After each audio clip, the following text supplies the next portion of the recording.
Amahoro n'ubumwe hagati muri twese. Ngomba kubaha ikaze kandi nkuko mwamaze kuyihabwa, mwahawe ikaze gusa ariko mwahawe n'ivyicaro. Turagomba kubatumira mugubwe neza ngaha muri centre ya Strong Bridge, umwanya wose mugiye kuhamara kubagira ngaha n'iteka ritagira ingene ringana. Iyataba wewe uyu musi mbandiye, iyataba wewe uyu musi mbandiye,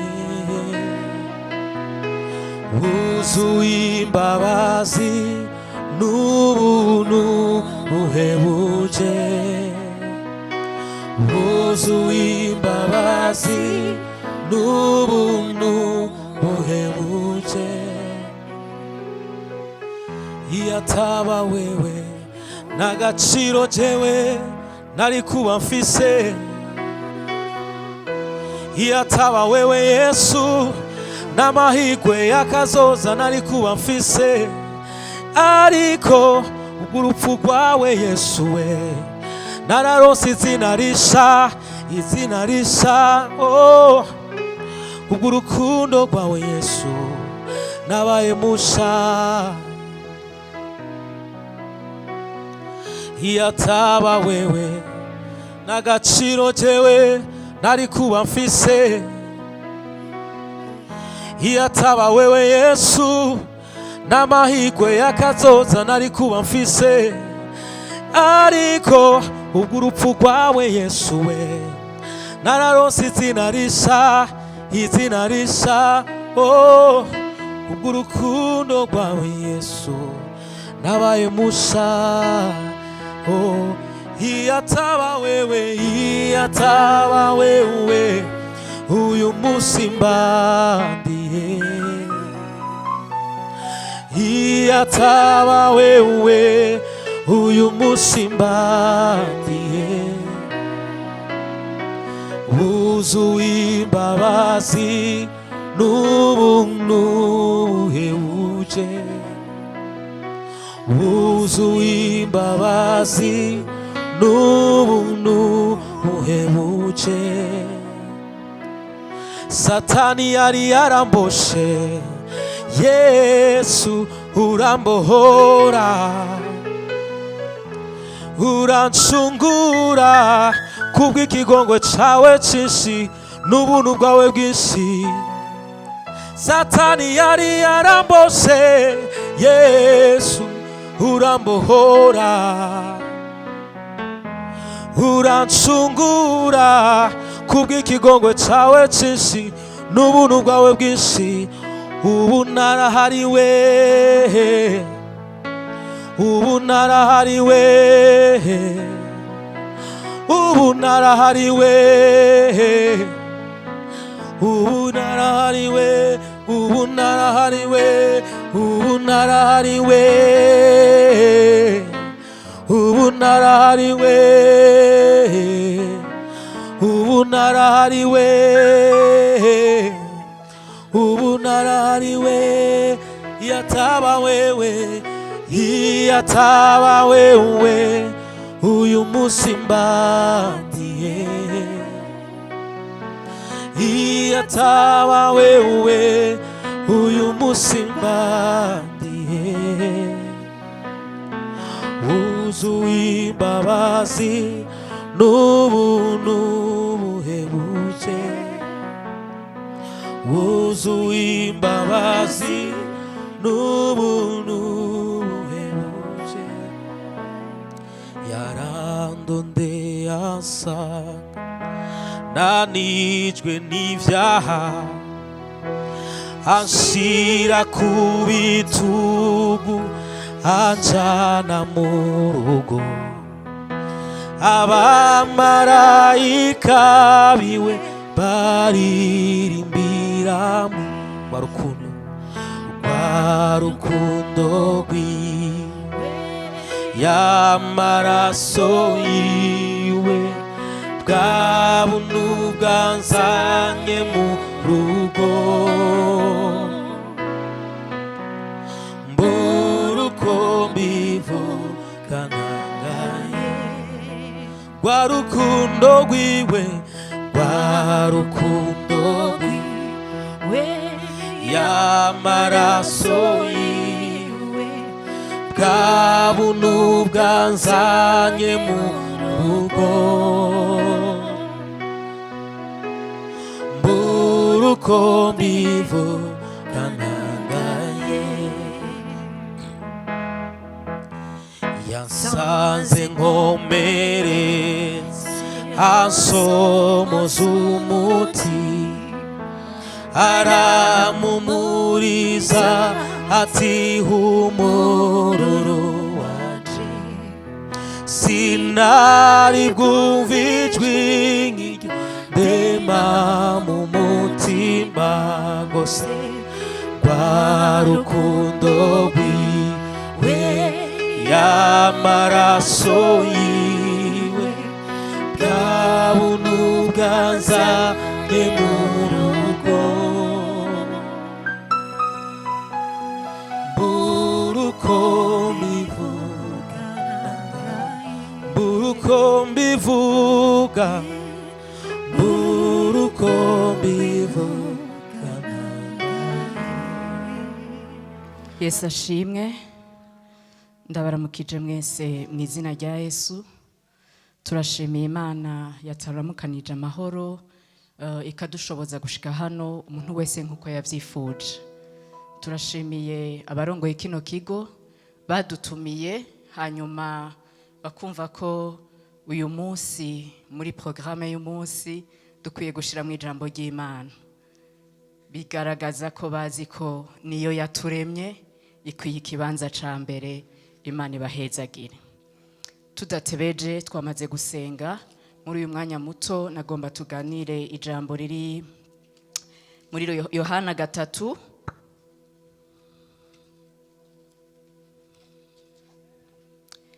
16 havuga ngo, kuko urukundo Imana yakunze abari mu isi arigo rwatumye itanga umwana wayo w'ikinege, ng'umwizera wese ntazapfe rubi, ariko ahabwe ubugingo budashira.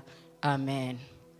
Turabe muri Yohana nyene igice ca mbere, amajambo twishimikiza, hama tuce tubandanya tuganira gato. Havuga ngo ku murongo wa mbere ngo, uko jambo yihinduye umuntu ni Yesu Kristo. Ubwa mbere na mbere jambo yariho, kandi jambo yahoranye n'Imana, kandi uwo jambo yari Imana. Uwo yahoranye n'Imana ubwa mbere na mbere, vyose vyaremwe nawe, mu vyaremwe vyose nta kintu na kimwe kitaremwe nawe. Muri we harimwo ubugingo, kandi ubwo bugingo wari umuco w'abantu. Uwo muco wakira mu mwiza, ariko umwiza ntiwawakiriye. Ku murongo w'icenda, umuco w'ukuri wakira umuntu wese, umuco w'ukuri wakira umuntu wese wari kuraza muri iyi si.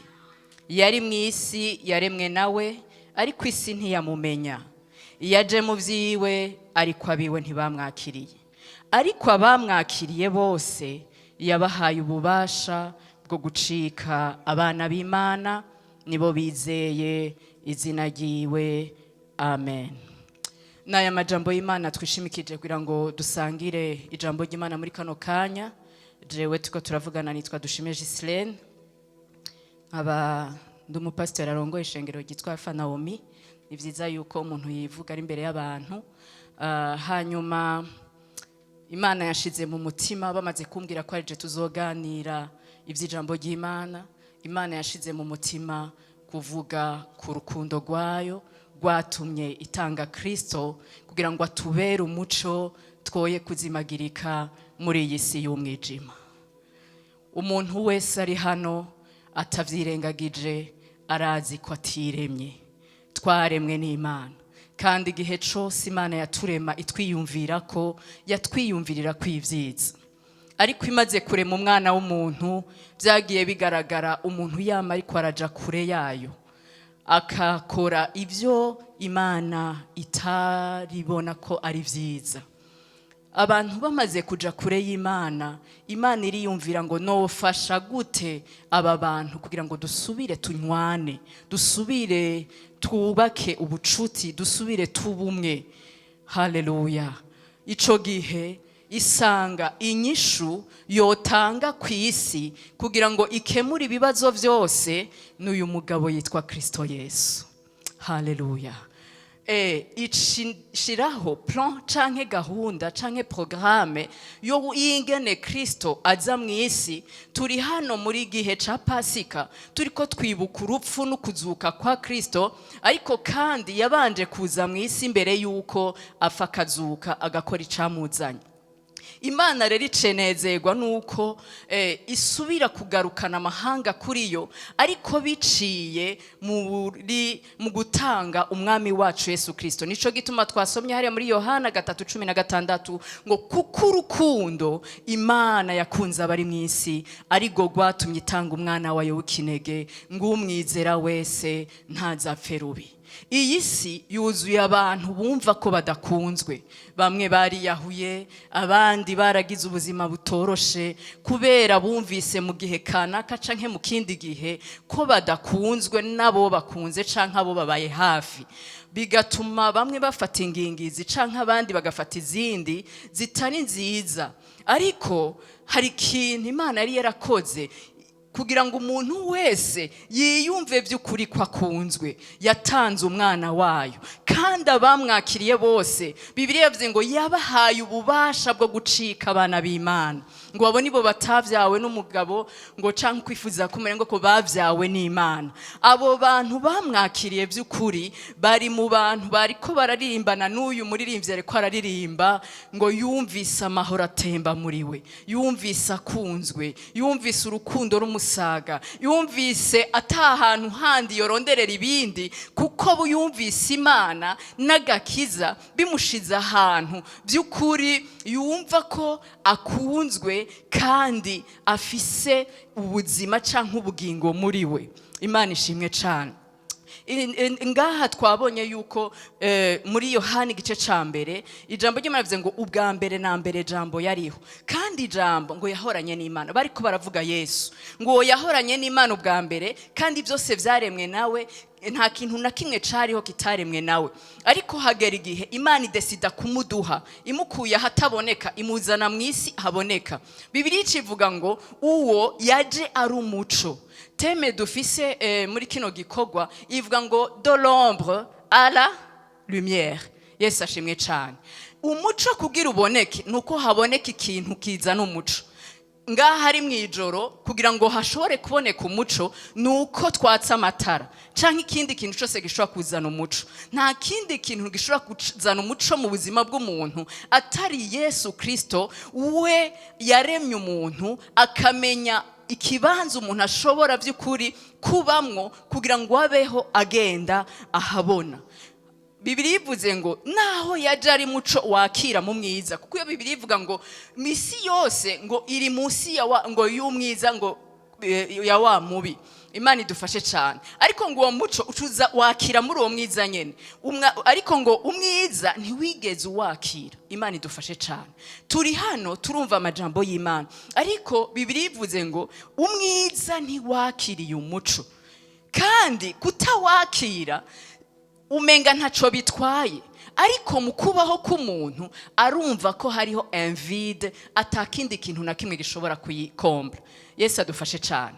Aho wofata ifi zo ngaha muri Tanganyika aha hepfo akaca zitwara muri Maison Blanche, zomubwira ngo uratugiriye neza udushize ahantu heza, mugabo udutebeje aha hantu mu mwanya muto turapfa. Nivyo canke sivyo? Turapfa kuko ifi zaremewe hehe? Mu mazi. Natwe abana b'abantu twaremewe muri presence y'Imana, twaremewe mu busabane bw'Imana. Nta kintu na kimwe gishobora guhaza umutima w'umuntu. Amahera ntashobora guhaza umutima w'umuntu, amatitre ntashobora guhaza umutima w'umuntu, itunga ryo ngaha mwisi, amadiplome dufise turiga kandi ni vyiza, ariko ntibishobora guhaza umutima w'umuntu. Ikintu conyene gishobora guhaza umutima w'umuntu agahaga kumva ko aryama agasinzira ari amahoro ni Imana yamuremye, kuko niyo ishobora kuzura ca kibanza yaremeye kubamwo mu muntu. Turagerageza ibintu bitandukanye, ariko twarabonye abantu batandukanye barira barushe mu mitima, kandi mu bigaragara abari inyuma tubaravye bo twovuga ngo bajya abantu barahiriwe, ariko ugasanga bararushe mu mutima, barababaye, baramerewe nabi, kuko hari ikibanza Imana yonyene, uyu muco wonyene ari ushobora kuzura. Acavuga ngo umuco w'ukuri wakira umuntu wese wari kuraza muri iyi si. Imana idufashe cyane. Uno munsi turiko turahimbaza Pasika, twibuka igikorwa cakoretse. Imana nta yindi nyishu ifise, kandi inyishu yari ifise ku kibazo cawe wowe muntu wese uri hano. Ku rugezo umuntu agezeko, twaba bato, twebwe dukuze n'abaturuta, ikibazo cyose umuntu ashobora kugira, inyishu Imana yarayitanze. Iyitanga mu gutanga Kristo Yesu, kugira ngo uyu muntu amwizeye, akamuha ubwiwe bugingo, akamuha ikibanza, amumarire na bya bindi byose amugomba ko, kuko igihe yari ku musaraba. Haleluya. Ijambo ry'Imana ritubwira ngo ni zacu ntimba yishizeko, ni yacu mibabaro yikoreye, ngo igihano kituronkesha amahoro ngo cabaye kuriwe. Biragaragara ko isi yuzuye intimba, ahantu hirya no hino hari umubabaro itewe n'ibintu bitandukanye. Mu bihugu bikenye abantu biruka barondera ingene babaho, mu bihugu bitunze nabo bafise ibindi bibazo vyabo. Isi yose yuzuye ibibazo, amato de suicide, amato de divorce, amato y'amadepression. Ari ahantu menga barajya neza, nta kibazo cyo kwiga no kujya bafise, ariko ugasanga niho vyuzuye. Kubera iki? Nta kintu na kimwe Imana yoguha ngo gihaze umutima wawe atari yo yinjiye mu bugingo bwawe ngo uhindure ukubaho ku muntu, ihaze umutima wiwe.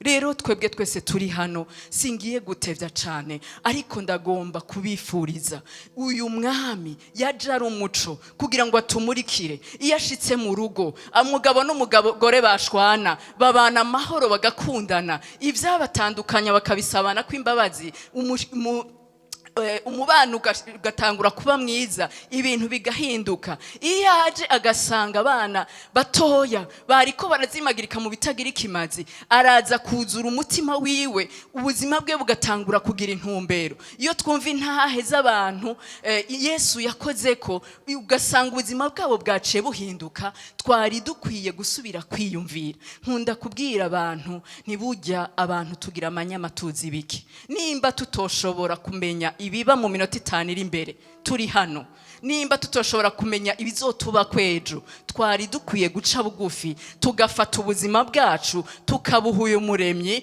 yaremye ijuru n'isi, tukamubitsa ubugingo bwacu kugira ngo abutumbereze nk'uko yabiteguye. Amen. Kugira ngo abutumbereze nk'uko yabiguteguriye, kuko uzibike nzibike, dushoboye bike. Imana idufashe cyane.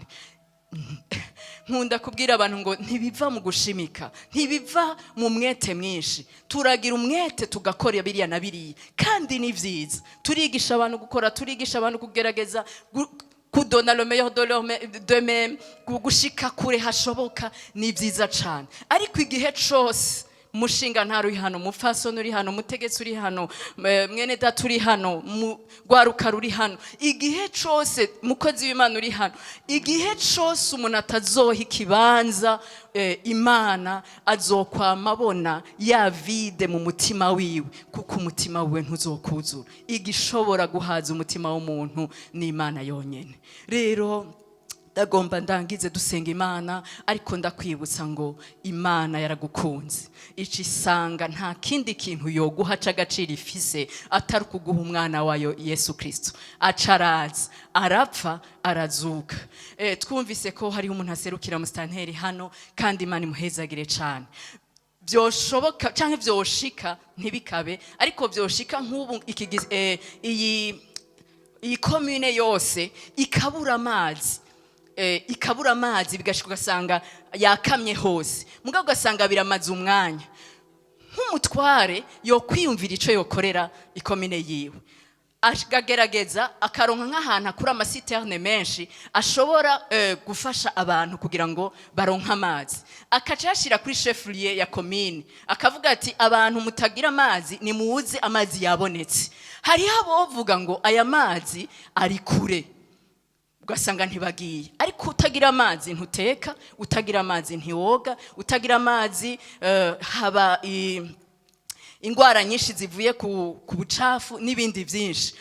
Abantu bagiye bakayatora bobaho bakabandanya ubuzima bwabo neza, niko biri.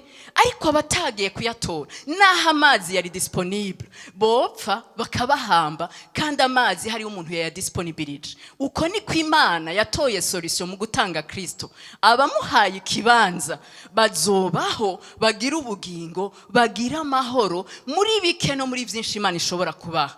Abatamwakiriye, abatamuhaye ikibanza, batabihaye agaciro bazobaho, ariko bazokwamana iyi vide, kuko nta kindi kintu gishobora guhaza umutima atari Imana yawuremye. Imana ibahezagire cyane.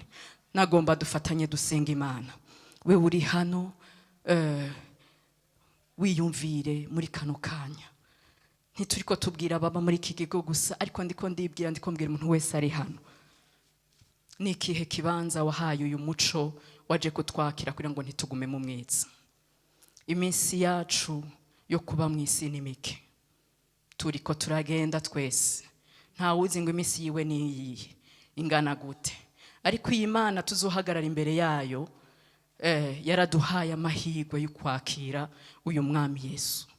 Ntawe mpagurutsa, ariko mu mutima wawe usubire wiyumvire uti ni ikihe kibanza nahaye umwami wanje? Mbega ibindi ko ndabamwo, ubwo sindi ko ndabibamo kubera atakibanza uyu muco waronse muri jewe? Ubwo sindi ko ndagendera mu mwiza kubera ata muco nahaye ikibanza, kandi umuco wari waraje?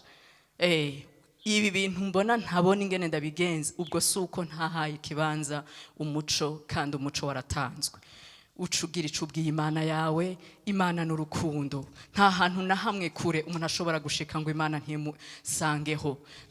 Batubwiye batari bake turi muri visite, baza mu bameze uko canke kuriya, ariko abo bose Imana ifise urukundo ruri suffisant kugira ngo ibagumbire. Hari nabo usanga kumbura abavyeyi bageze igihe bakaruha kuko n'abana b'abantu, ariko uko biri kose hariho umuvyeyi ataruha, avuga ngo kandekere nakanje, uko kari kose ndagomba kugahindura, ndagomba kumugirira neza, ndagomba kumuhingura, ndagomba kumugira umuntu muzima, ndagomba kumushikana kure. Haracari ivyizigiro ku muntu agihumeka. Yesu abahezagire.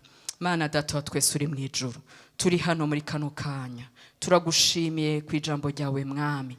Turashimye mu izina rya Yesu ko kubw'urukundo wakunze abari mu isi watanze umwana wawe kugira ngo umuntu wese amwizera ntazopfe rubi. Udufashe kudahitamwo urupfu mwami, udufashe guhitamwo umuco, udufashe guhitamwo mwami kwakira ubu buzima ubugingo budashira waduhaye udufashe mu izina rya Yesu kugira amahitamwo meza tukiri ngaha muri isi tugihumeka ibyacu bitarahera umuntu agirirwa amahirwe mwami yakira ubu bugingo kandi n'ugeze ahantu yumva umenga ari desespere ndasenga ngo urukundo rwawe rumwanvelope urukundo rwawe mwami rumukikuze hirya no hino yumve mu izina rya Yesu mu izina rya Yesu urukundo rwawe rumuhagije aho yoba yararurondeye akarubura ndasenga ngo muri kino gitondo yumva ahagijwe n'urukundo rwawe kandi tugisenga mwami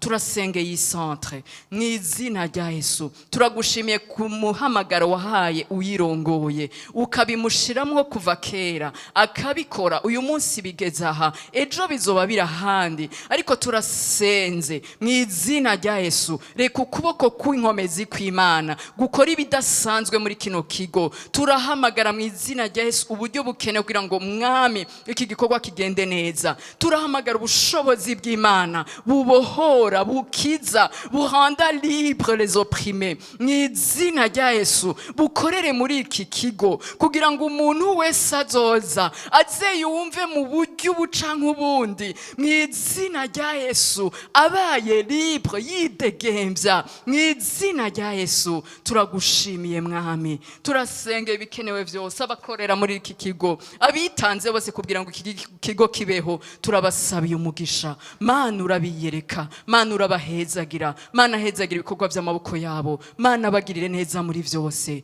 kubw'icubahiro cawe mu izina rya Yesu Kristo tubisabye amen. Nyene icubahiro Mana mushobora byose nyakubahwa mwaje muserukira ubushikiranganje bw'amagara y'abantu nabo mwagendanye nyakubahwa mujejwe umutekano muri kano karere turimwo ka komine ya Mugere nyakubahwa mwaserukiye umugambwe CNDD FDD muri no komine yacu nziza ya Mugere barongozi b'amashirahamwe atandukanye mwitavye ubu butumire bavyeyi murereye muri kino kigo gwaruka murerewe muri kino kigo banyakubahwa murongoye iki kigo na mufadikanije ibikorwa muri kino kigo tugira amahoro ubumwe ibikorwa iterambere n'amagara meza. Iyi komine muvyagiyemwo ya Mugere iratekanye abene gihugu bari ku kivi mu bikorwa vy'iterambere kugira bagira amagara meza nkuko icivugo ca komine kigira kiti komine nziza ubuzima bwiza.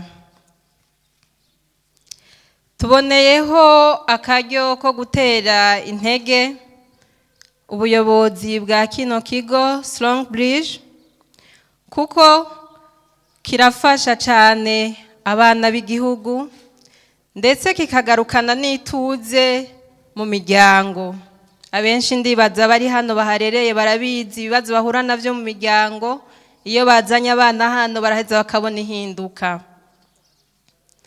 Kwizina rero rya nyakubahwa Mustanteri wa komine nziza ya Mugere no kwizina ryanje nyene turabahaye ikaze twongera tubifuriza kuroranirwa mu mwanya wose muza kumara hano akayaga keza k'ikiyaga Tanganyika kabagwe neza murakoze.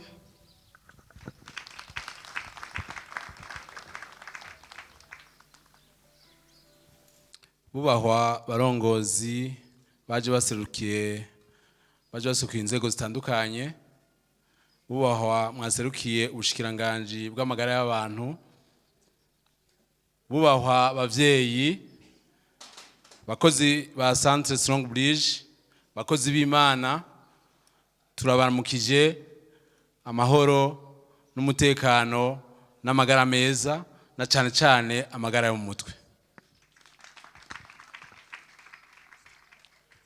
Nkuko babishikirije umurongozi wa Centre Strong Bridge ariko Centre Strong Bridge subi inyuma gatoya hari aho yavuye. Umwe wese yo kwibaza ati mbega Centre Strong Bridge yavutse gute, yabayehe gute, niki cadusunitse gutangura bino bikorwa kugira ngo dufashe mu iterambere ry'igihugu. Ubwa mbere icadufashije cyane nuko dushimira cyane igihugu cyacu Burundi kubera cadufashije ubwacu jewe nyene ubwanje kikamfasha. Nahoze ndi umwana wo mwibarabara, nahoze niheza ibero mutwe, ubuzima bwanje bwarononekaye, ubuzima butagira ivyizigiro. Igihugu kiradufasha gifatikanye na ministere ya Jeunesse Sport hamwe na projet ya Criege yakura abana mwibarabara. Ico gihe badukura mwibarabara tweganiriza hamwe batwigisha imyuga. Uyu munsi nkaba ndumwe mu bantu baba papa, mufasoni wanje nguriyo yicaye, abana banje bari hariya sinzi ko yahaguruka, mufasoni wanje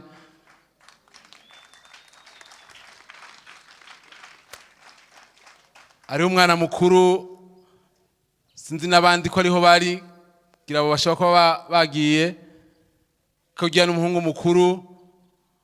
Murabona mu by'ukuri igihugu ico cyakoze cyadukuye muri aho gahinda gakabije, aho gahinda ko tagira ivyizigiro kadusubiza ivyizigiro.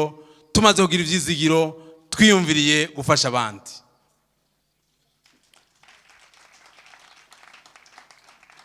Icadusunitse gutangura kugira ngo dufashe urugwaruka guhereza ibero mutwe ndetse n'abagize ihungabana ry'amagara mu mutwe nuko nanje kera nkuko mubibona ngaha kuri aha gafoto gatoya aha naruyu umwe mu bantu bihereza ibiyovyabwenge.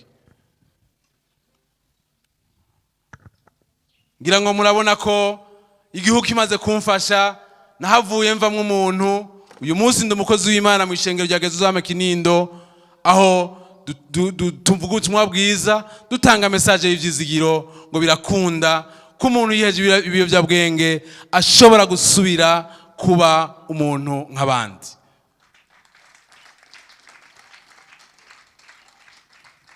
Ngira ko nshimira ishirahamwe rya Maso pour Christ ryatanguje abimbuzi ba Kristo, ryadusanga aho twari tumaze gukizwa bakaduhamagarira ni gute womenye icyo Imana yakuremeye. Nabimenye biciye mu muryango w'abimbuzi ba Kristo, aho baza bakatubwira ubwo butumwa bwiza banadukangurira ko ubuzima bwacu butaheze. Uyu munsi tubwiza guhaguruka kugira ngo dushobore gufasha abandi. Icyansumitse rero nico gituma ubona uyu munsi dusanga bamwe mu bazingamitswe n'ibyabwenge tukabasanga iyo bavyiherereza hariya mwibarabara nkuko mwabibonye ngaha anye nahe kujya bashe hariya bariya mubona kujya mu gwa mbere hariya hejuru bariya n'abana b'u Burundi n'abana b'igihugu bariko barononekarira hariya mu marigara. Tubasangayo tubashira message y'ivyizigiro, tubereka amafoto yacu ngo kera twari tumeze gutya ariko uyu munsi tumeze gutya, nimuhaguruke namwe murashobora gufasha abandi. Niyo mpamvu twatumye dutangura ivyo bikorwa. Rero bubahwa barongozi mwaseruka ubushikiranganje bw'amagara y'abantu, nagomba mfate kano kanya ko gushimira ubushikiranganje bw'amagara y'abantu. Mumfashe tubakomera amashi. Twaragiye turabitura hari mu mwaka w'2022 aho umutwaro wari munini cyane, aho twasanga abihereza ibiro mutwe abihereza ibiro mutwe twasanze byarabaye byinshi, baravuye ku makanabis bari ku heroine aho bitera inshinge. Tubona nikibazo gikomeye cyane, tubona twoshiraho ikigo gishobora kubafasha. Turitura ubushikiranganje turagenda turabwira umutwaro twari dufise tugomba gufasha abantu, ariko mwoduhurusha ko kubikora. Mu mwaka wa 2022 baraduhaye uburenganzira bwo kugura centre de prise en charge maladie mentale liée à la dépendance. Mumfashe tubakomera amashi cyane.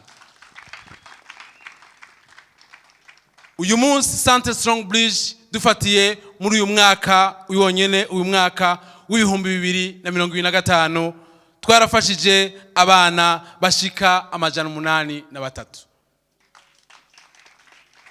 Muri abana 883 abana amajana 788 bari abana b'abahungu canke bo two kwita mu gitsina gabo. Mu bana 15 twarafashije abana babigeme ndetse harimwo n'abadamu abo twita abafiyemere. Muri abo bantu bose twafashije ibice 27 kwijana bari abafise ibibazo vya bihereza ama heroine. Heroine ni droge twovuga ngaha mu Burundi dukunda kuyita booster. Ibice 27 by'abiheza booster nibo muri abo twashoboye gufasha bari muri abo. Ibice 20 kwijana bari bafise ikibazo cyo kwihereza droge bita cannabis. Cannabis ni urumogi, novuga urumogi w'ivyatsi. Uyu munsi mugo rumogi w'ivyatsi hari nibindi byahavuye biba byinshi muri vyo ugo bita skanka. Skanka irikirica ugwaruka gwishi. Muri abo harimwo abo ibice 14 kwijana by'abihereza skanka. Kandi ibice 15 kwijana twarose abihereza inzoga. Izi nzoga harimwo izemewe n'amategeko, harimwo izitemewe n'amategeko, iziri mu mugwi abeshi bakunze kuvuga ubusara bwayo. Nyakuba warujuserukiye umushikiranganje ndongozi ziri hano za komine Mugere n'abandi mumenye ngo inzoga bita ubusara bwayi ziriko ziramara ugwaruka ndetse n'abakuze kandi ziko zironona amagara yabo. Abeshi usanga amaguru yaravyimbye, usanga bameze nabi, ari kibazo kidasanzwe.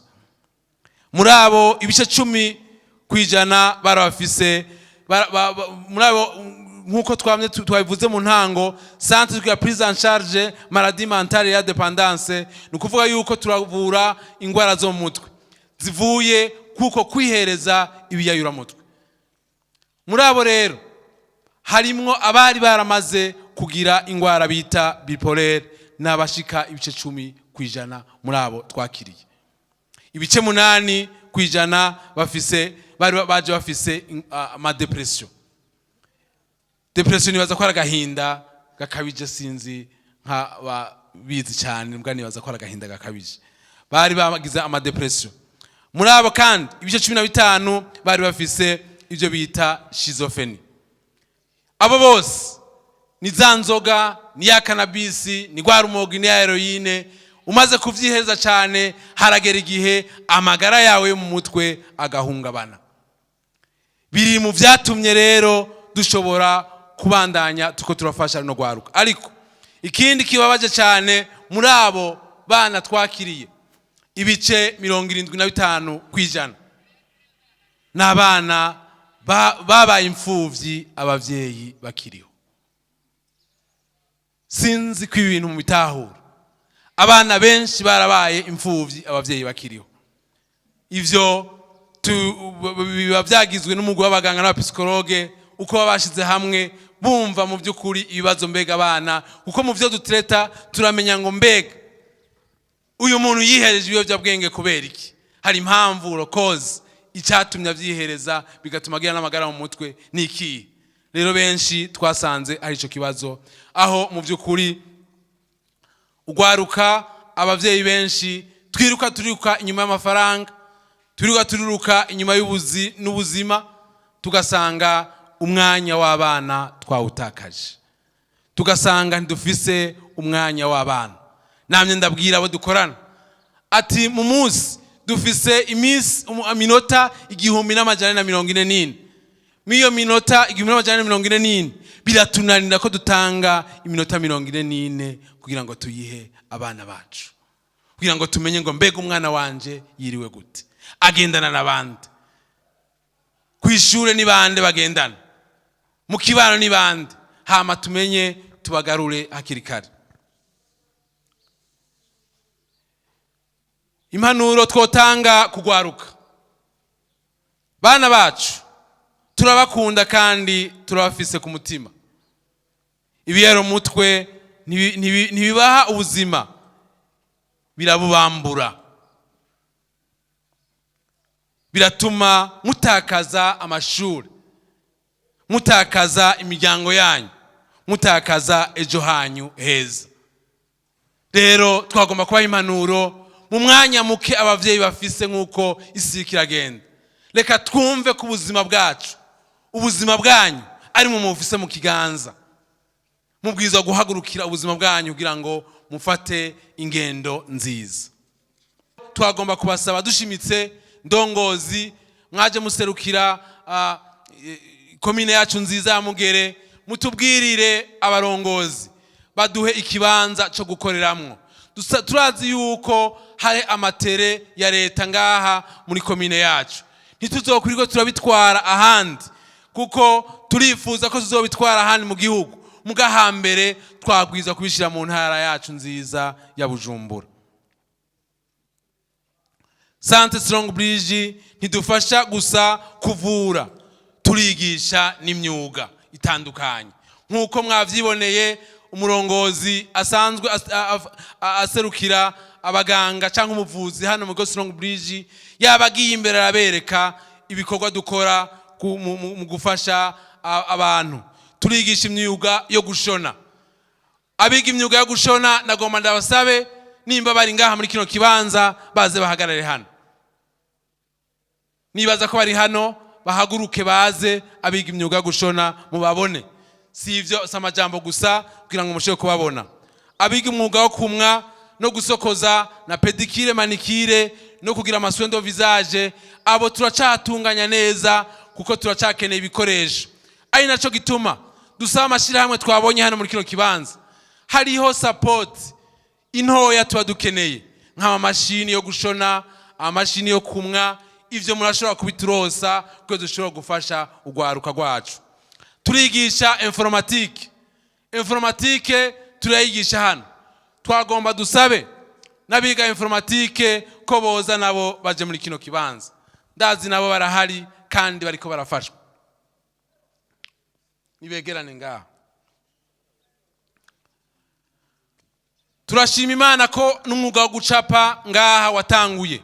Mwabonye amataburo ajya n'amataburo dugirane dukora hano, bacapa hano.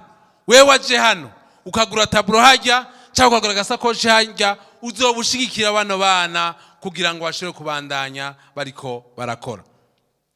Ariko kubera aho dukorera ari hato, ntidushobora kwakira abantu benshi. Twakira bakeya kuko kibanza cyo gukoreramwo ari gitoyi. Centre y'imyuga yo mu bihe twifuza kugurura, centre y'imyuga mu bihe vya none, centre idasanzwe kugira ngo dushobore gufasha benshi. Aho dufashiriza ugwaruka kugira ngo ugwaruka rwacu rushika kugira amagara meza. Rero bantu muri ngaha, aba bantu barazi gushona.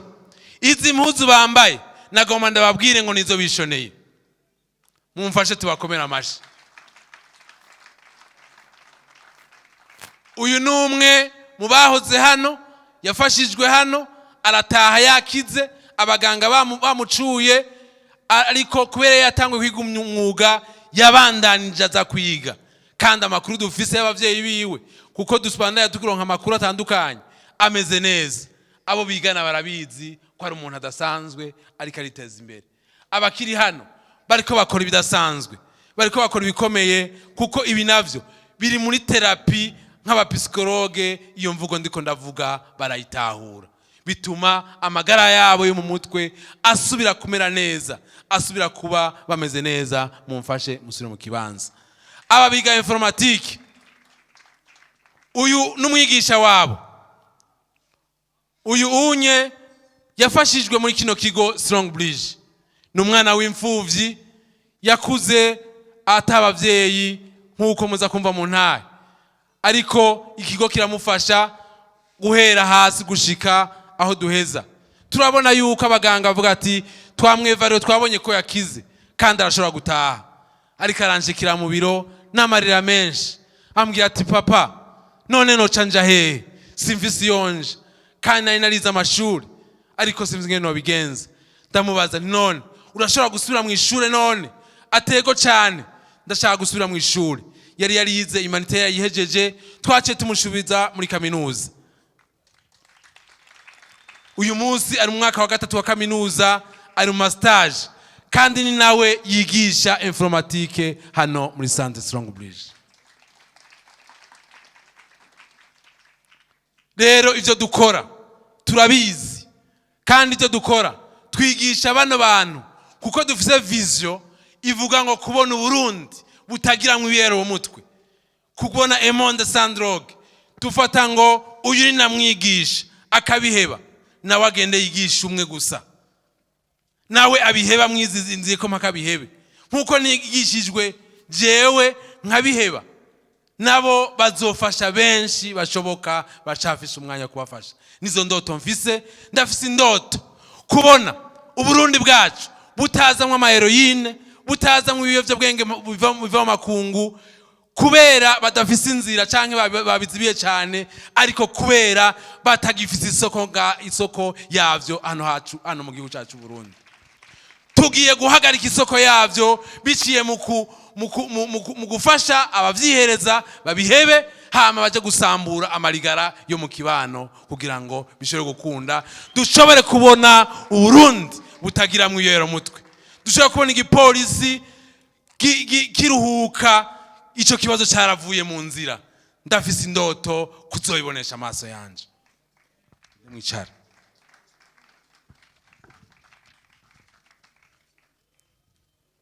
Ivyo dusaba ubushikiranganji bw'amagara y'abantu, nyakubahwa wajuserukira ubushikiranganji bw'amagara y'abantu, mu mwaka uheze twari twashikirije ikibazo, uyo mwicaranye arabizi, niwe bari barungitse, niwe yavuze ijambo uwo munsi.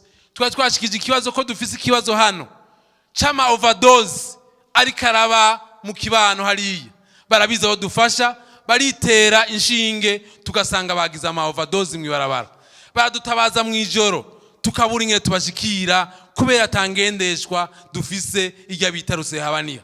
Turabasavye nyakubahwa muturose imodoka no Rusehabaniha irya ambulance kugira ngo dushobore gushishikara dufasha amagara y'abantu na cyane cyane amagara mu mutwe kugira ngo tubashikire bitworoheye. Ico ni cyambere turasaba. Ica kabiri turasaba imiti yo gufasha bano bantu. Imiti iratugora cyane na cyane cyane ababa baramaze kugira ibibazo vyo mu mutwe biratugora. Rero turashaka tubasabe dushimitse, turazi ko mu gisata cha santé mentale bariko barabishiramo ingufu cyane kugira ngo imiti ishobora kuboneka, niyaboneka muzodushire mu bayiroswa kugira bene gihugu bayironke vyoroshe. Ubugira gatatu turasaba ibikoresho nkuko mwabibonye, ibikoresho vya laboratoire. Ubufasha yabivuze, hariho abantu batwemereye apareye imwe canke zibiri, ariko izo ntizikwiriye. Turasaba ubushikiranganji ngo buduterere apareye kugira ngo dushobore gufasha. Hariho apareye ipima ibiyovyabwenge, sinzi ngene yitwa, areyo yinsubiriramwo kuko igifaransa kirandoka. Ari rya apareye yitwa ngwiki?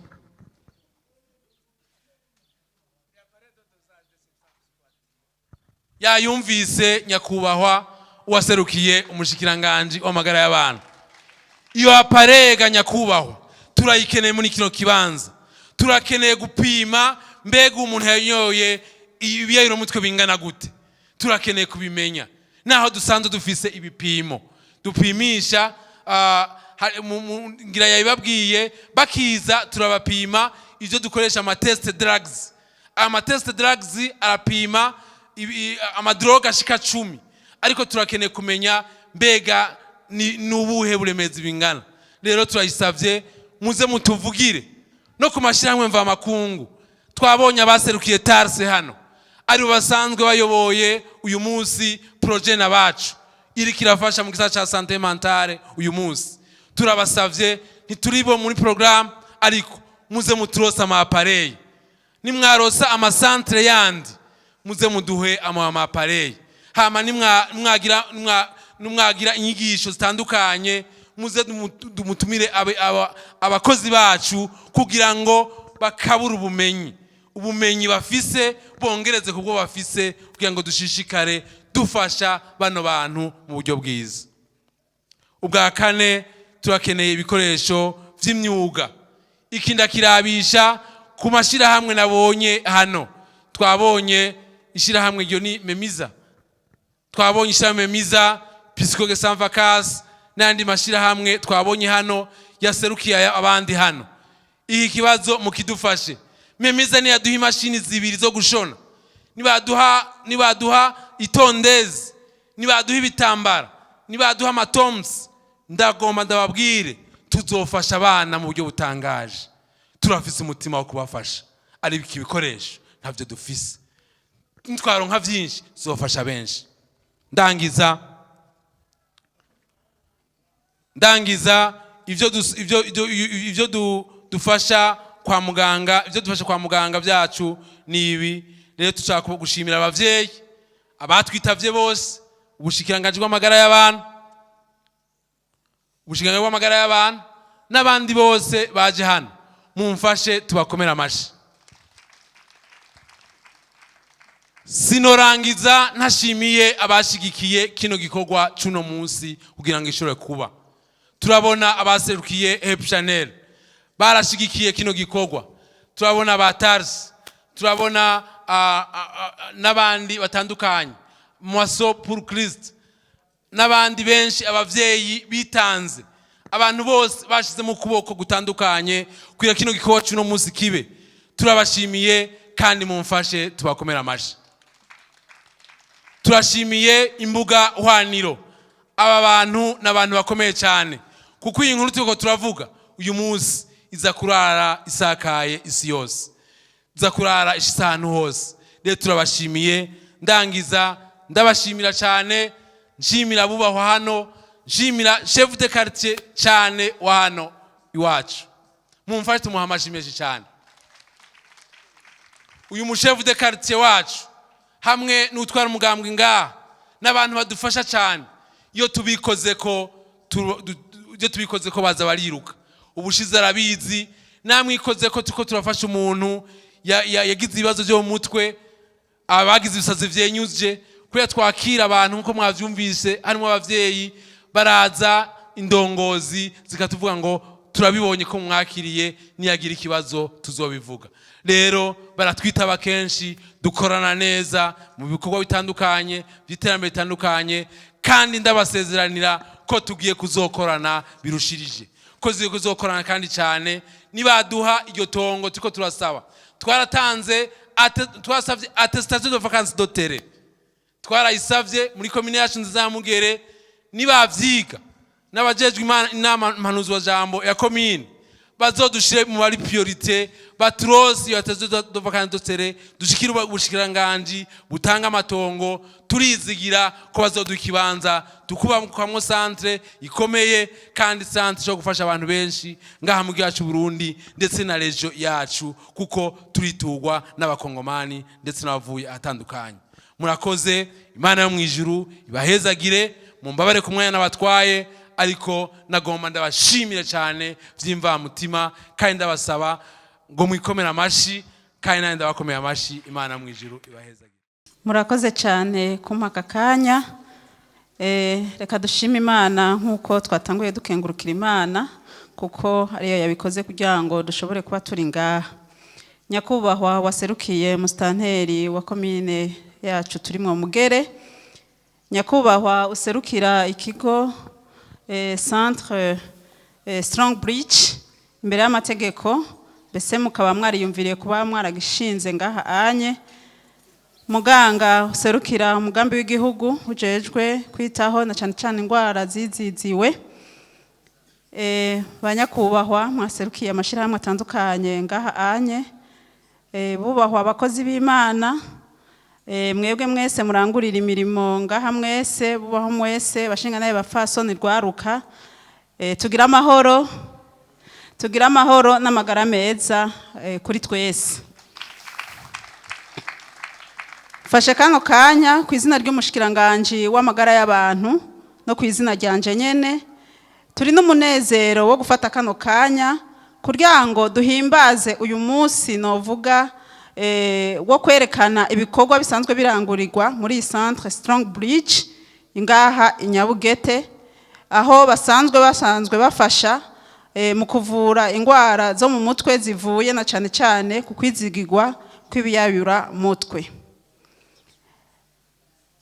Banyakubahwa mwese, ibiyayura mutwe nk'uko mubizi ni kimwe mu byo dusanzwe twitaho mu gisata c'amagara y'abantu kandi bisanzwe bifise ingaruka mbi haba ku magara y'abantu, haba mu kibano, haba mbese no kwiterambere ry'igihugu.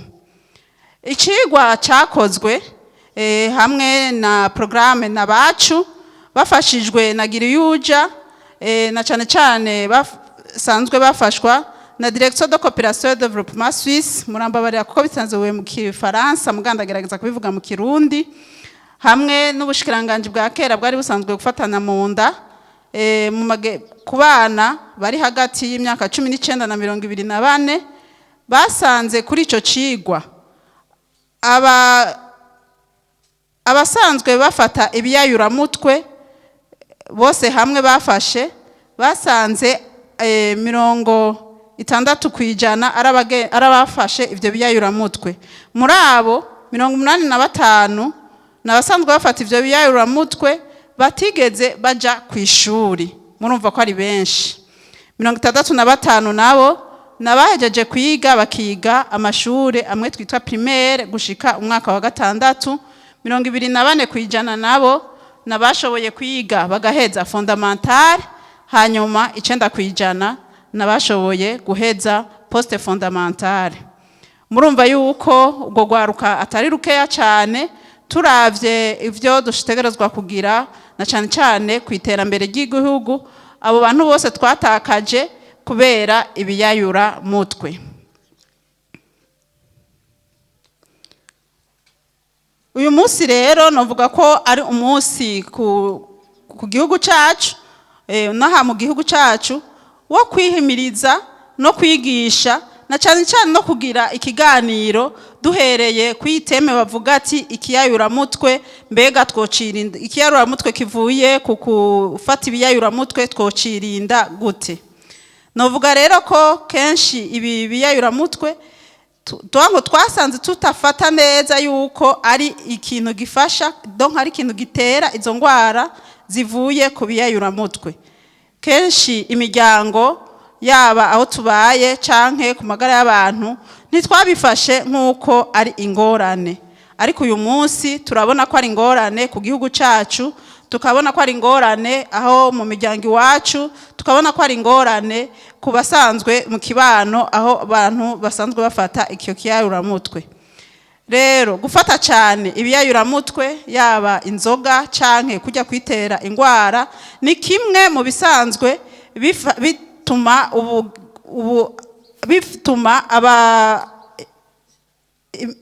urwaruka rugira amagara mabi, ugasanga imibano hagati y'abantu canke kwiteza imbere byose byarataye kanovera.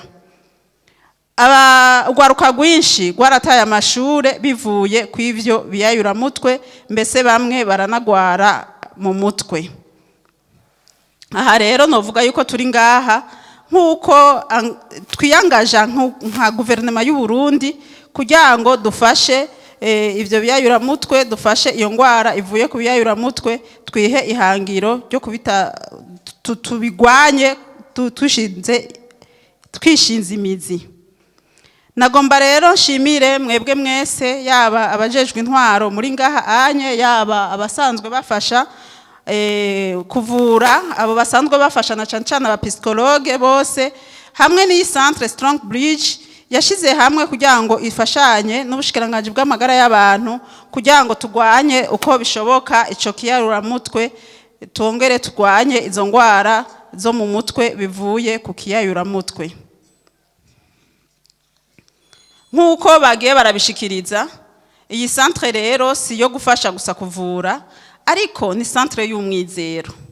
Ni centre y'umwizero nkuko mwabibonye, mwabonye yuko abo bashoboye kuvura babasubiza mu buzima busanzwe, arico twokwita mu gifaransa réhabilitation et reconstruction personnelle.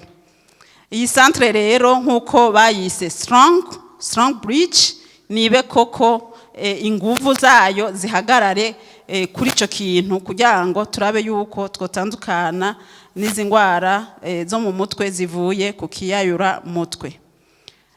Nukuvuga ko iyi centre nkuko mwagiye muravyumva, umuntu yayituye araharonkera ubuntu, akaharonkera umwizero, akaharonkera amahoro kugira ngo asubire mu muryango iwiwe ameze neza. Turasaba rero mwebwe mwese mwashoboye gushika ngaha n'abatashoboye gushika ngaha anye, twitabire, dufise abafise izo ngorane, twitabire kubafasha, ntitubakumire, tubahe umwizero yuko bishoboka ko bagarukana umwizero. Nkuko yabivuze mwavyumvise mwese ati turafise umwizero yuko ubuzima bushobora kubandanya. Rero ubuzima bw'abana bacu, ubuzima bw'abacu burashobora kubandanya dufashije hamwe, tugashira hamwe inguvu kugira ngo dufashanye, kugira ngo duteze imbere amagara yo mu mutwe avuye ku kiyayura mutwe. Twasaka rero gusaba mwebwe mwese mwashitse ngaha anye n'abatashoboye gushika ngaha anye kugira ngo dufashe, dushire hamwe inguvu zacu kugira ngo dufashe urugwaruka ruriko ruratujana kandi tubona ico twokora. Ubushikiranganje bw'amagara y'abantu rero dushize hamwe inguvu twese, no kuvuga yuko turiko turashira hamwe aho dushobora kugwiriza gufasha abo bantu bagendana ikiyayura mutwe, tukazoshira hamwe kandi nkuko mwabisavye kwigisha abo bantu babinonosoye gufasha, hanyuma tugafasha no mu kibano, mbese tugafasha yuko muri bwa buvuzi bw'akanovera twoshiramwo gufasha abagwaye ingwara zo mu mutwe nkuko twatanguye uwo mugambi. Dufashijwe rero tugasaba yuko abasanzwe bafasha ubushikiranganje bofasha cyane muri uwo mugambi. Turashimira mwebwe mwese, turashimira abasanzwe bafasha muri uwo mugambi, tugashimira mwebwe mwese mwashinze ibi bigo kugira ngo dufashanye, tukabashimira kandi tukabakengurukira kugira ngo tuze dufashanyirize hamwe kugwanya ingwara zo mu mutwe zivuye ku kiyayura mu mutwe. Mu kurangiza nashaka gushimira cyane Centre Strong Bridge no kubatera intege kuko mwafashije, nkongera nkasaba yuko n'andi mashirahamwe yose yofasha kugira ngo tuje muri uwo mugambi. Niharambe rero amagara azirana, amagara meza yo mu mutwe, niharambe amagara meza kuri twese. Ndabashimiye.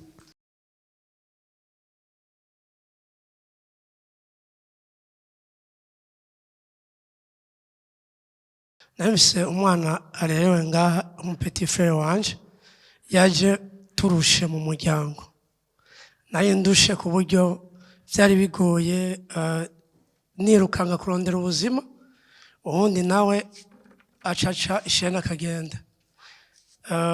Twebwe twaguma tubona ivyo yayura mu mutwe yoba yaranyoye, ariko nagomba ndababwiye yuko haragera igihe birenga ivyo biyayura mutwe, uko benshi baranyoye ibiyayura mutwe ariko benshi ntibataye ubwenge. Bano bantu twabaronse niho bashoboye kutubwira yuko umwana yagezeho amagara yo mu mutwe yononekaye, yamaze imyaka myinshi ari hanze yirukanga tugerageza ibishoboka, afise inyota y'ivyo biyayura mutwe n'inzoga nyinshi cyane, ariko mu kiringo yamaze ngaha gito yavuye hari umwana akomeye, uyu munsi ari mu ishuri ariko ariga. Rero nagomba mbwira abantu bari ngaha nta kindi kintu je vyaranyigishije cyane, uko ikibazo ciwe nagiye ukizamwo maze kuba umugabo cyangwa umushinga nta ushitse, sino vyatanguye kera tukira abanyeshuri bigeraho vyononekara. Tugerageze mu kibano turimo, tugende turabo bantu bariko baragira inyifato itariyo. Hano umukino bavura ni inyifato icambere, hanyuma bakavura n'ivyo biba vyashikiye abo bana mu nyuma ingaruka mbi z'ivyo bintu bagiye gufata. Murabizi aho mubaye si boshe banyoye amadroge yabononye ariko hari abononekeye cyane. Rero twaminiye kure kuko ni kibi cyane, ni ibintu biruhiza. Umwana yatakaje imyaka myinshi ubu ari ku murindi w'iterambere udasanzwe. Murakoze cyane. Uno munsi mu kigo Strong Bridge twateguye umunsi twise ntuje ya journée ya porte ouverte. Mugabo bari umunsi ufise intumbero zibiri mu bihe cyane turi muno munsi nk'abarundi benshi cyane tuko turaheruka guhimbaza umunsi mukuru wa Pasika. Tuba tuyumviriye uwo munsi kugira ngo haba abagwariye mwa kino kigo abapasya hamwe n'abavyeyi babo baze duhimbarize hamwe Pasika nziza twese hamwe turi kumwe, bamenye ibikorwa turimwo tongera dusangira duhimbagwa twatumiye n'abagenzi bacu. Mugabo kandi kuri uwo munsi tuca duprofitiramo ukaba umwanya wo kwerekana ku bantu batandukanye ibikorwa bitandukanye Strong Bridge isanzwe irangura buri munsi kugira ngo umuntu wese abimenye ari uwoshobora kuhitura hiture uwokenera ubufasha bumwe n'ubundi ikigo Strong Bridge gisanzwe gitanga ashobore kuburonka. Strong Bridge gisanzwe ari kigo cakira abantu batandukanye mugabo bafise ibibazo z'indwara zo mu mutwe zifatiye ku biyovyabwenge. Rero Strong Bridge ibiri ngaho ibikora ibikorwa cyane nyamukuru bitatu. Igikorwa ca mbere Strong Bridge ikora, turakora muri domaine ya prevention ya madrogue, abantu bashobore kureka gukoresha madrogue kubera y'icubuzima bwabo. Rero muri izo turagira ibikorwa bya sensibilisation mu bibanza bitandukanye, mu mashuri yo mu secondaire, mu maprison, mu bibanza biri public, amarigara hahandi abantu baba basanzwe babinywera. Makaye tukanahimiriza n'indongozi zatowe n'abene gihugu kugira ngo zigire nazo uruhara muri ico gikorwa nyamukuru cyo kugwanya ibiyovyabwenge kuko biba biriko birakora vyica ubuzima bw'abantu benshi. Ico ni igikorwa ca mbere. Wagira kabiri Strong Bridge ikora nkuko mubibona ngaha ni kigo hariho abantu baba bahari, ni ruhande rwa prise en charge. Abo bantu baba barasize aho basinzikara cyane kubera ibiyovyabwenge bihereje bitandukanye. Ikigo Strong Bridge kirabatumirira bakaza ngaha bagaherekezwa n'abahinga babimenyereye, aba harimo abapsikologe babafasha, abapsikiatre, abapsi n'abaganga baraba ku ruhande rw'indwara zindi zishobora kuza kubera ivyo biyovyabwenge mu buryo bw'umubiri. Abantu barandura sida kubera ivyo bitera, ama injection bakoresha bakandura n'izindi ndwara zitandukanye. Rero izo equipe iri multidisciplinaire igizwe n'abapsikologe n'abapsikiatre hamwe n'abaganga barafasha mu guherekeza uwo muntu muri izo mpande zose. Ubwo n'uruhande rugira kabiri rwa prise en charge. Uruhande rugira gatatu rw'ibikorwa Strong Bridge ikora harimo uruhande rw'ingene ku muntu abasohotse ngaha yakize guherekezwa gusubira kuba ubuzima mu kibano. Ingene aherekezwa tuyumvira mu nzira zitandukanye, turakorana n'abavyeyi kugira ngo nabo bagire uruhara ni gute bo kwakira wa muntu aba yaragize ivyo yononye mu muryango vyinshi canke mu kibano, ni gute ashobora gusubira kumwakira mu kibano, ntibabandanye bamushira ku ruhande bamukumira kuko n'ivyo navyo ubwavyo birashobora gutuma nawe n'ubwiwe asubira kugira ivyo bibazo. Rero turafashanya n'abavyeyi muri urwo ruhande, tugafashanya n'indongozi muri urwo ruhande mu kubahimiriza. Muga kandi muri urwo ruhande nyene turizi imyuga itandukanye. Kubu tuba dufise imyuga mike mbwa twifuza kugenda twagura. Ubu hariho umwuga w'ivyo gushona, ubu tugira turamure promotion igira kabiri, haba harimo abo ngaha mu kigo nyene baba barahaciye. Muga kandi n'abantu bo mu kibano cegereye iki kigo kugira ngo nabone bagire ico bungutse kubona ikibano centre yaraje mu kigo barimo bakiga iyo myuga. Ubu twinjijemo n'umwuga wa informatique ingene bashobora kwigiza kugira ngo umuntu ashoboye gusohoka ashobore kugira icakoze canke ahereje amaboko muri iyo nzira. Naturifuza no kwagura, turifuza gushiramwo vuba muri uno mwaka nyene umwuga w'ivyo kumwa kugira ngo uwari we wese ashobore kuronka iruhande yisangamwe. Twisanze muri urwo rugendo harimo n'abaza ngaha baba bafise ingabire zitandukanye, tugira ati ni gute tubafasha kugira izo ngabire ntizibananye zicara. Muri ivyo nkuko muza kubibona hariho abantu bafise umwuga wo gucapa wa art, rero abo barashoboye gukora ibikorwa munaza kubibona, kandi n'abandi baba bari ngaha bariko bararorera biga ingene ico gikorwa gishobora kugenda kugira ngo bashoboye nabone kugira umwe canke uwundi agira aho yisanze mu kintu ashobora gukora gishobora kugira ico kimufashije. Muri nyamukuru n'ivyo bikorwa Strong Bridge bigenda ishimangirako mu nzira zitandukanye. Kuva rutanguye mu buryo bwo gukora haciye imyaka 4 turiko turakora. Muri iyo myaka ine turiko turakora haragaragaye intambamyi nyinshi. Mu mwaka wa mbere ho catanguranye ari gito cane n'abantu bake, hatarimwo le personnel, mugabo ko cagiye kiraguka le personnel yagira aboneka. Mugabo uko le personnel agenda iboneka niko n'abapasha nabo bagenda baba benshi. Intambamyi bamusanga kubera ikigo abacitura bakaba benshi. Hari izo ntambamyi duhura nazo z'ubukene bw'abakozi. Tuba dukeneye abakozi benshi cane kugira ngo bashobore kurangura. Indi ntambamyi igira kabiri ni intambamyi ijanye n'ikibanza. Nkuko mubibona ikibanza kirahari mugabo ni gitoyi. Tuba dukeneye ikibanza cagutse. Abantu baba bariko barafashwa muri iyo nzira baba bakeneye n'ahantu bagirira amaje, inkino zitandukanye, ko nazone ni imwe mu materapi iza kubafasha mu ngene bashobora kugira gusubira mu buzima bwiza mu rugendo baba barimwe. Rero hari izo ntambamyi z'abakozi, intambamyi z'ikibanza, uko umuntu aba ariko arakora ahura n'intambamyi z'uburyo, ukisanga imigambi uriko urategura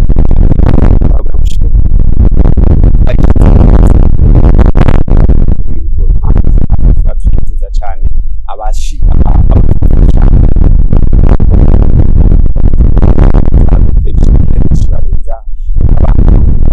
baragwiriye muri gisagara ca Bujumbura, mu ntara zo hagati, kuko n'abatwitura baba bava hatandukanye. Imiti yose dukeneye ntitwironka vyoroshe. Ico ni ikibazo gisanzweho mu bijanye n'ingwara zo mu mutwe.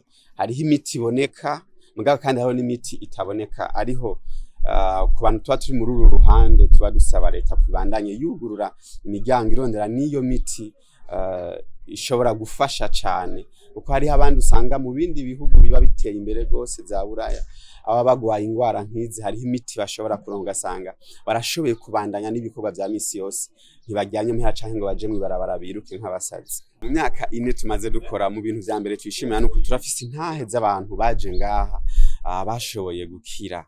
Uno munsi si gukira gusa, basubiye mu buzima busanzwe bwa misi yose, bariko basubiye kwemerwa n'ikibano, basubiye kwakirwa n'imiryango. Rero ico gitigiri kiba kihari, haba hari igitigiri c'iyo miryango yasubiriye kunywana n'abana babo, uko bamwe baba baravuye mu mihana bari mu mabarabara bagasubira gusanga abo bana.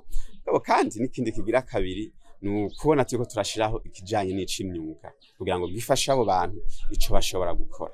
Le centre Strong Bridge a organisé une journée porte ouverte. On a profité cette journée de la période pascale, parce que tu sais que la majorité des Burundais sont des chrétiens.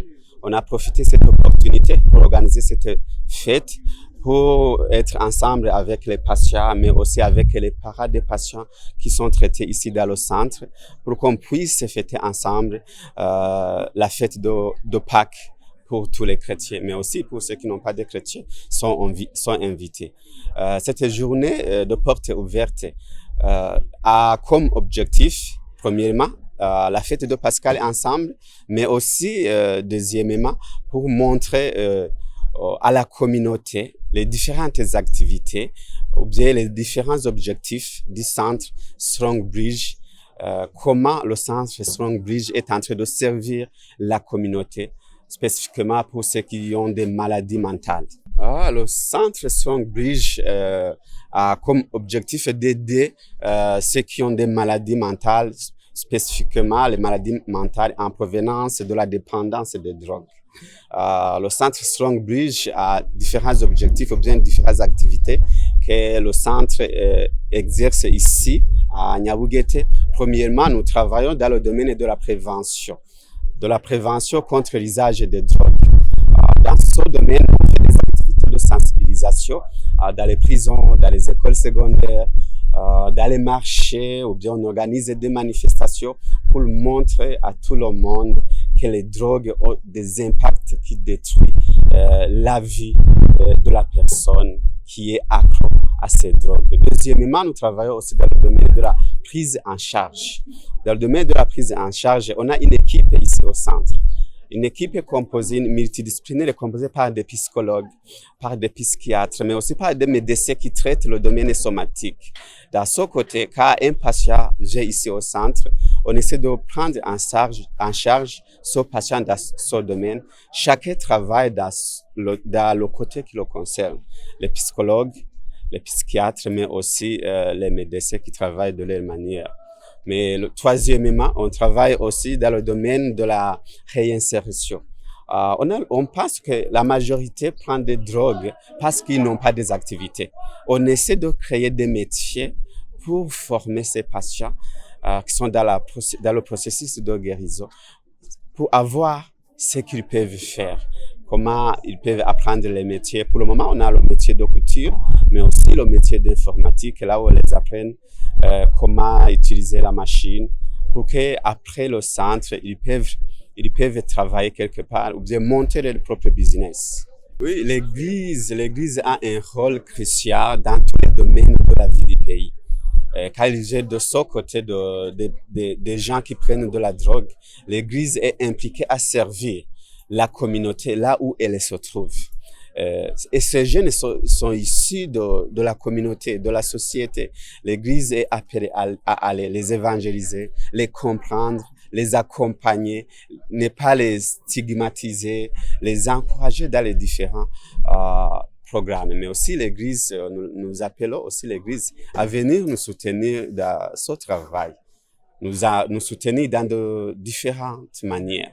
Oui. Mazina banyita Brose Landry, abandu umwe mu bafashijwe na kino kigo Strong Bridge, bamfashije guhagarika ibyayuramutwe, akaba haciye ikiringo c'imyaka 3 nshoboye guhagarika ivyo byayuramutwe.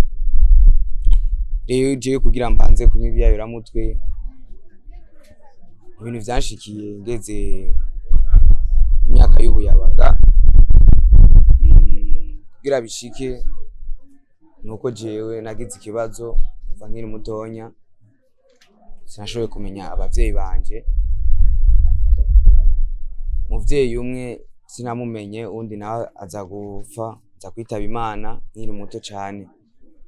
Ndakura muri ubwo buryo, muga sinahigeze menya yuko muvyeyi wanje umwe yita papa narinzi, wero narinzi asanze atariwe, aje kuyimbwira munyuma cambana n'icyo gikomere muri jewe, naho nakibanye naco nabuze umuntu ndabiganirira, sinaronka umuntu amba hafi ushobora kwiganirira, gusa nabanye